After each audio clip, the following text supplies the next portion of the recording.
Mr. Zakheim, thank you very much for taking time to talk to us. Let's focus on Syria. As you know, the conflict has been going on for about 18 months now. What would a President Romney do differently?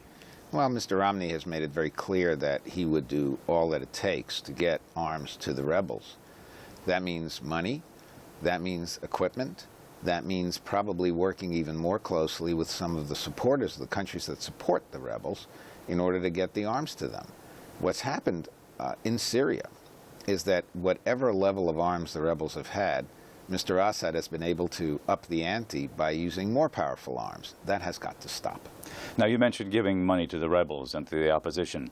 As you know, the opposition is fragmented. There are a lot of opposition groups. How do you know where to channel those weapons? Well, in some cases we do know. We know about the Free Syrian Army quite well. There are political organizations that we know. We know a number of the people. And again, the question is, what is on the other side? We know Mr. Assad as well. He's the devil, we know. We don't know that the opposition are the devil. We know Mr. Assad is the devil. So let's get rid of him first. And then hopefully we can support those elements of the opposition that are for improving the lot of the ordinary Syrian. Looking at the broader question of the Middle East, as you know, the Middle East peace process is in the doldrums now. What would Governor Romney do to try to revive that process? Well, Mr. Romney, as you know, as everyone knows, is welcomed in Israel in a way that Mr. Obama is not. It's interesting, actually. Mr. Obama has never visited Israel in 4 years, even though he has tried to push for a Middle East peace process. But what he has done, and he did this early on, was make the grave mistake of essentially boxing the Palestinians in by stating no new settlements, to the point of no new apartment, no additional bedroom, none of that. And as Abu Mazen himself said, that put him in an impossible situation. He couldn't be more forthcoming than the President of the United States. So what Mr. Romney offers is trust. The Israelis don't trust Mr. Obama. His popularity ratings are the lowest ever. And so without the kind of trust that a president can get from Israel, how do you get the Israelis to move? It's the only way. The question of Iran, talking about Israel, the Obama administration has stated that diplomacy plus sanctions is the way to go. Is that the way to go for Mr. Romney, too? Up to a point.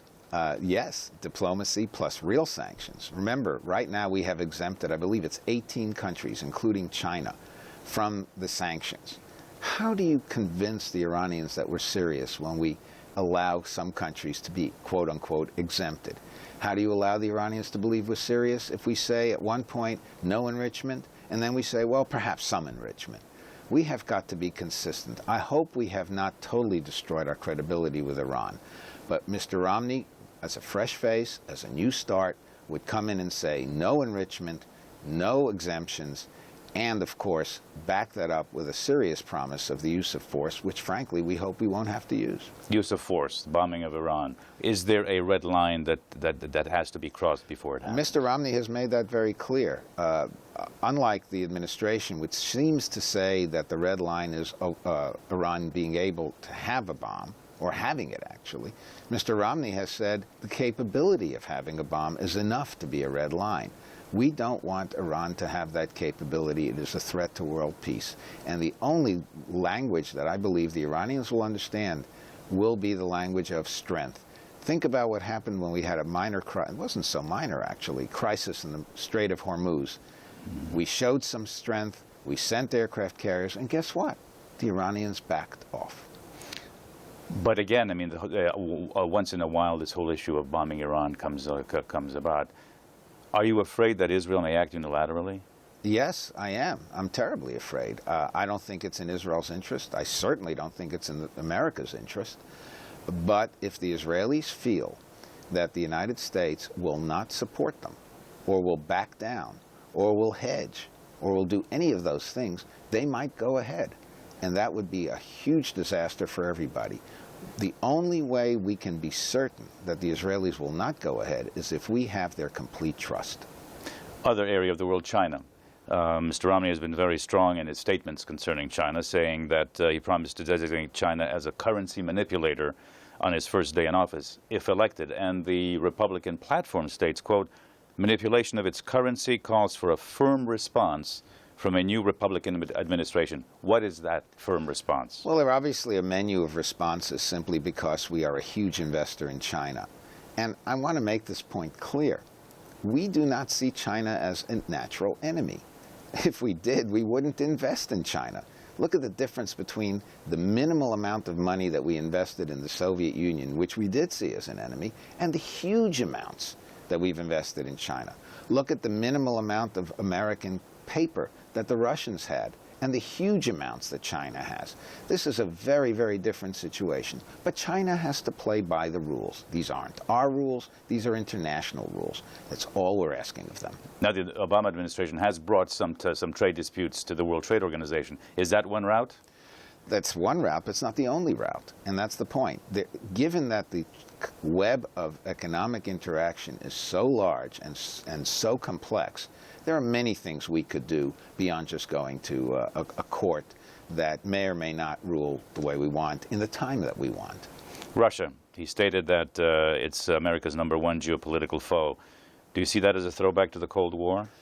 Not really. George Kennan once said that the Soviet Union was a throwback to Russia. Actually, he said it many times. Russia's a throwback to Russia. Our concern with Russia, again, is not that we see them as an enemy, because we don't. Our concern with Russia is that they seem to be backsliding in terms of human rights, in terms of aggressiveness toward their neighbors. I mean, after all, they did fight a war with Georgia, and Georgia is not a threat to Russia. Let's be clear about that. In terms of their support for the Assad regime, and you know, blocking just about anything the United Nations can do with respect to Syria, I mean, that kind of behavior is not conducive to improving the world situation. And that, I think, is what Mr. Romney is referring to. And Afghanistan. We have a troop drawdown in 2014. The Americans are going. How does that fit with Mr. Romney's view of that whole area? Well, Mr. Romney essentially takes a non-political view of it. That is to say, he is not necessarily bound by 2014 if, and this is a big if, because the recommendation for 2014 came from the military. If the military believes that we should adjust what we're doing, he's going to pay attention to the military. He's not going to be locked in and say, well, I've said 2014 and I don't care what you people in uniform think. Anyone who knows anything about the American military knows that they are not ideological, that they're the last people who want to get involved in conflicts, actually, and that if they feel they can get out, they will get out. But it is important to hear their recommendations and make a decision when the time comes, not to be locked in. As of now, 2014 is on the schedule, and Mr. Romney is prepared to abide by it if the military is comfortable. And how do you, with regards to Pakistan, how do you bring back the relations on an even keel? Well, it's not easy, in part because there are large elements in Pakistan that are clearly hostile to the United States.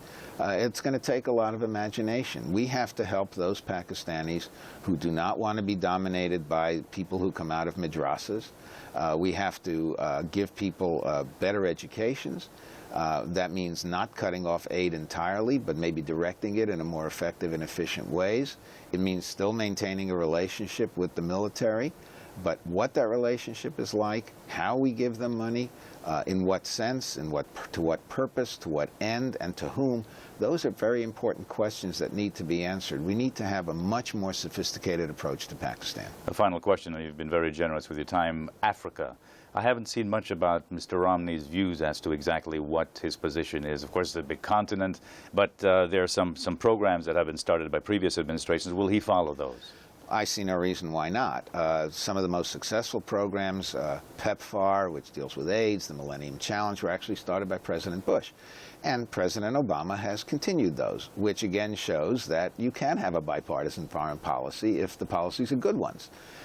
President Bush's policies were good. President Obama had no reason to change them. We want to continue to support development in Africa, to support health in Africa, and of course to fight terrorism in Africa. And so those are going to be our objectives. Mr. Zakheim, thank you for your time. Thank you.